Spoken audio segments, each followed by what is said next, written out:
सहायक शिक्षक फेडरेशन का आंदोलन लगातार जारी है और आज 7वां दिन आंदोलन का खत्म हो चुका है। हालांकि 7वें दिन कुछ नई सुगबुगाहट जरूर शुरू हुई थी और उम्मीद यही थी कि इसका कोई नतीजा जरूर निकलेगा, लेकिन वार्ता का पहला दौर गतिरोध की भेंट चढ़ गया। न बात बन पाई और न हड़ताल खत्म हो पाई। लिहाजा जो फेडरेशन के प्रतिनिधि गए हुए थे शिक्षा विभाग के आला अधिकारियों से बात करने के लिए, उस बातचीत का कोई नतीजा नहीं निकला है। नमस्कार, मैं सत्येंद्र और आप देख रहे हैं एनडब्ल्यू न्यूज़ का YouTube channel news cut to cut. मैं अपनी बातों को आगे बढ़ाऊं और तमाम लोगों से बातचीत करूं कि आखिरकार आज बातचीत की शुरुआत किस तरह से हुई, मंत्रालय में जाकर क्या हुआ, इन तमाम बिंदुओं पर हम बारीकी से बातचीत करेंगे। लेकिन सबसे पहले आपसे यही अनुरोध करेंगे कि अगर अभी तक आपने हमारा यूट्यूब चैनल सब्सक्राइब नहीं किया है तो ज़रूर सब्सक्राइब करें, क्योंकि न्यूज़ जो शिक्षा विभाग से जुड़ी हुई है, सहायक शिक्षक फेडरेशन से जुड़ी हुई है, सबसे पहले आपको इसी चैनल पर मिलेगी। तो चलिए हम शुरुआत करते हैं अपनी बातों की।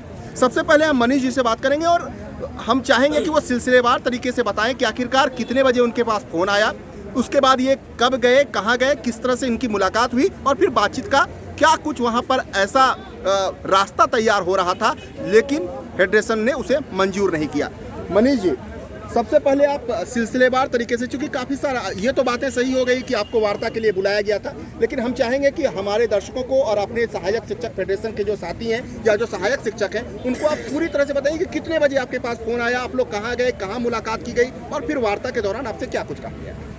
लगभग भाई 3 बजे के आसपास जो है हमको सूचना मिली कि हमको जो है अपने पहले शिक्षा सचिव के पास जाना है, आलोक शुक्ला जी के पास, जो कि प्रमुख सचिव हैं अभी।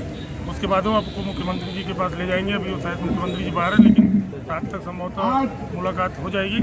उसके बाद हम लोग वहाँ पर वार्ता करने गए और लगभग हम लोग उस समय एसपी कार्यालय के पास थे, शायद आप भी वहाँ उपस्थित थे। उसके बाद फिर हम लोग यहाँ हमको जाने में थोड़ा लेट हो गया, 4:30 बजे तक बुलाया गया था, लेकिन हम लोग वहाँ पर 5 बजे पहुँचे और 5 बजे पहुँचने के बाद हमारी वार्ता चालू हुई। लेकिन उनका कहना यह था कि हमको मंगलवार तक का समय दिया जाए और तब तक आप लोग आंदोलन खत्म कर दें। मंगलवार को आप लोगों के साथ एक अंतिम बैठक है और इसमें सभी चीज़ का निर्णय हो जाएगा और लगभग बहुत जल्दी इसकी घोषणा भी कर दी जाएगी।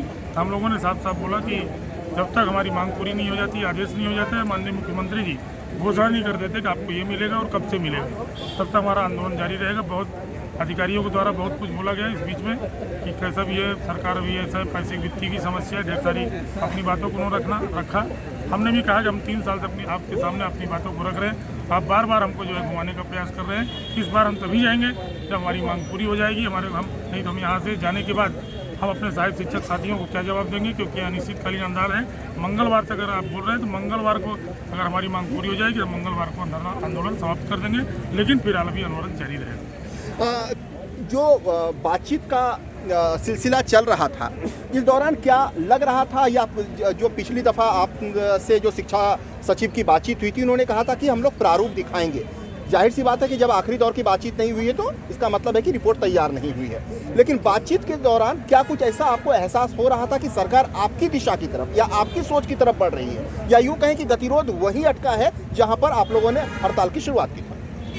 नहीं, इस बार वार्ता से ऐसा लगा कि काम काफ़ी हद तक हो गया है और सरकार हमारी मांग पर विचार जरूर कर रही है और ऐसा प्रतीत हो रहा है कि हमारी मांग जल्दी पूरी हो जाएगी। और वहाँ से आने के बाद भी वहाँ से कुछ फ़ोन आए थे और हमको ऐसा लग रहा है कि हमारी जो समस्या है वो जल्दी से निदान होने की तरफ सरकार ने कदम बढ़ा दिया है। मुख्यमंत्री से वार्ता की बात कही जा रही थी कि मुख्यमंत्री से बातचीत करेंगे, ये बातें कहाँ टूट गई? क्योंकि प्रमुख सचिव से जो वार्ता थी, प्रमुख सचिव से जब वार्ता फेल हो गई तो उन्होंने कहा कि भाई ऐसा कि मंगलवार तक आप बोलेंगे कि मंगलवार तक अगर हमारी बात को मानेंगे तो माननीय मुख्यमंत्री जी के पास आपको लेके चले। उनका हमको फ़ोन आया था और उन्होंने कहा कि आपसे वार्ता करें, उसके बाद हमारे पास लेकर आइएगा। लेकिन उनकी जो शर्त थी कि मंगलवार तक आपको रुकना पड़ेगा, उस बात को हमने नकार दिया। इसकी वजह से हम आगे का प्रोसेस नहीं कर पाए। अब अगला रुख क्या होगा? मंगलवार तक का वक्त है यार, आज शुक्रवार का दिन है, मतलब आप लोगों के पास दिन जो है वो 4 बजे। ये 4 दिन हड़ताल का क्या सिलसिला रहेगा? क्या कुछ बड़ा आह्वान जिस तरह के आप लोग संकेत दे रहे थे, क्या वही तेवर बरकरार रहेंगे या सरकार का रुख देखकर आप लोग अब सामान्य तरीके से अपने हड़ताल को आगे बढ़ाएंगे? नहीं, हमारा रुख बिल्कुल साफ है। आज हमारी 5 बजे प्रांतीय बैठक थी, चूँकि वार्ता में चले गए नहीं था, हमारा आज प्रांतीय बैठक था। कल या परसों में बहुत बड़ा मूवमेंट करने वाले थे जिसमें सरकार को भी थोड़ा सोचना पड़ जाता, लेकिन वार्ता हुआ है। तभी मैं आज रात में या कल सुबह फिर प्रांतीय पदाधिकारियों की एक बैठक होगी और बैठक में निर्णय लिया जाएगा अगला कदम क्या होगा। अब का जो कदम होगा, 2 बार हमने बड़ा मूवमेंट किया, लेकिन ये कदम जो होगा उससे भी बड़ा होगा। अगर हमारी बात सरकार नहीं मानती है तो हमारा आंदोलन जो है काफ़ी आक्रामक हो जाएगा, जिसकी संपूर्ण जवाबदारी शासन प्रशासन की होगी। आप भी प्रतिनिधिमंडल में थे? ये आप प्रतिनिधिमंडल में थे। ये बताइए, जो बातें कही जा रही है या आप लोगों को मंगलवार तक बातचीत करने के लिए रुकने के लिए कहा गया कि मंगलवार को आप लोग बातचीत के लिए फिर से आइए, तो आप लोगों ने उस चीज़ को या उस प्रस्ताव को किस रूप में लिया कि मंगलवार को आप लोगों के साथ वार्ता होगी? ये प्रस्ताव आप लोग के सामने रखा गया, क्या बोला गया आप लोगों को? हमारे सचिव महोदय आलोक शुक्ला जी के द्वारा हमको बोला गया कि आप मंगलवार तक रुक जाइए, आपके साथ पूरे जितने भी आंदोलनकारी हैं सबके साथ बैठ करके एक बैठक किया जाएगा और उसमें आप लोगों के संबंध में निर्णय लिया जाएगा। लेकिन हम एक लाइन से ही कहा कि माननीय मुख्यमंत्री महोदय जब तक कि हमारे समक्ष आकर के घोषणा नहीं करेंगे तब तक कि हमारी आंदोलन अनवरत रूप से जारी रहेगा और हमारी आंदोलन एक ऐसा अंतिम पड़ाव पे पहुंच गई है कि हम इस बार लेकर के ही जाएंगे।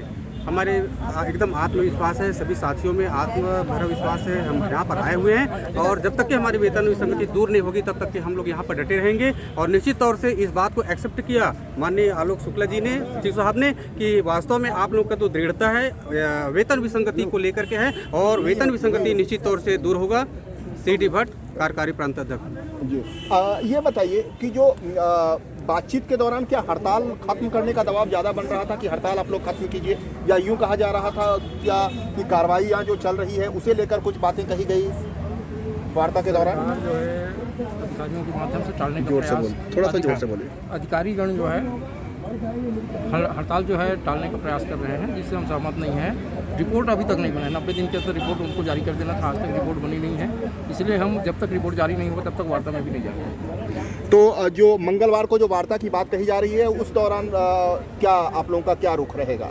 हमारा रुख है कि हम सीएम से ही करेंगे और जब तक रिपोर्ट जारी नहीं हो जाता है 90 दिन की रिपोर्ट, तब तक हम चर्चा में भाग नहीं लेंगे। तो ये रुख साफ है और रुख न सिर्फ साफ है बल्कि तेवर भी स्पष्ट रूप से ये बता रहे हैं कि जो सहायक शिक्षक फेडरेशन के जो आंदोलन, जो बैनर तले जो आंदोलन चल रहा है, उस आंदोलन का फिलहाल कोई नतीजा नहीं निकला है। पहले दौर की वार्ता खत्म हो चुकी है, पहले दौर की वार्ता विफल हो चुकी है। जाहिर सी बात है कि आंदोलन जस का तस बना हुआ है, गतिरोध जस का तस बना हुआ है। इस आंदोलन के बीच अब जो वार्ता की एक नई शुरुआत हुई है, क्या वो अगले दौर तक जाएगी या यूं ही जीत और रहम की लड़ाई चलती रहेगी और इन सब के बीच में हड़ताल का ये सिलसिला भी लंबा होता जाएगा? फिलहाल ये तमाम सवाल एक भविष्य के गर्भ में है जिसका इंतजार हर सहायक शिक्षक कर रहा है। यूँ कह लें कि पूरे प्रदेश के 1,09,000 शिक्षक इस बात का बखूबी इंतजार कर रहे हैं कि कुछ ना कुछ सरकार की तरफ से पहल होगी। 2 कदम सहायक शिक्षक आगे बढ़ेंगे, 2 कदम सरकार आगे बढ़ेगी और फिर बातचीत का जरिया एक खुलेगा और फिर नए जो रास्ते हैं, जो नई सुबह है, जो नई मांगों का एक अंधेरा है, वो छटेगा और सहायक शिक्षकों के चेहरे पर खुशी होगी और ये तमाम लोग अपने घर में लौटेंगे, स्कूलों में लौटेंगे और घर और स्कूल फिर से इनके गुलजार होंगे। आज बस धरना स्थल पर देर रात इतना ही। आगे हम जो भी अपडेट होगा सहायक शिक्षकों से जुड़े हुए आपको YouTube चैनल के जरिए ज़रूर देंगे। लेकिन इससे पहले हम सब आपसे अनुरोध करेंगे कि अगर आप शिक्षक के अपडेट, शिक्षक आंदोलन से जुड़े अपडेट को पल पल जानना चाहते हैं तो निश्चित रूप से हमारे आप YouTube चैनल को सब्सक्राइब कीजिए, क्योंकि हर खबर इसी चैनल पर आपको सबसे पहले मिलेगी। नमस्कार।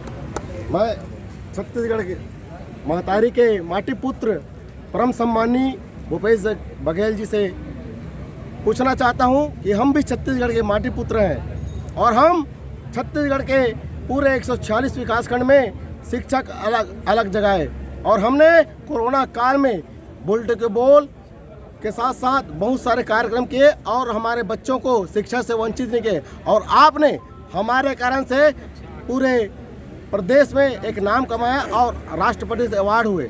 मैं यही आपसे कहना चाहता हूँ, आपने वादा किया था 90 दिन में हम आपकी मांगों को पूरे करेंगे।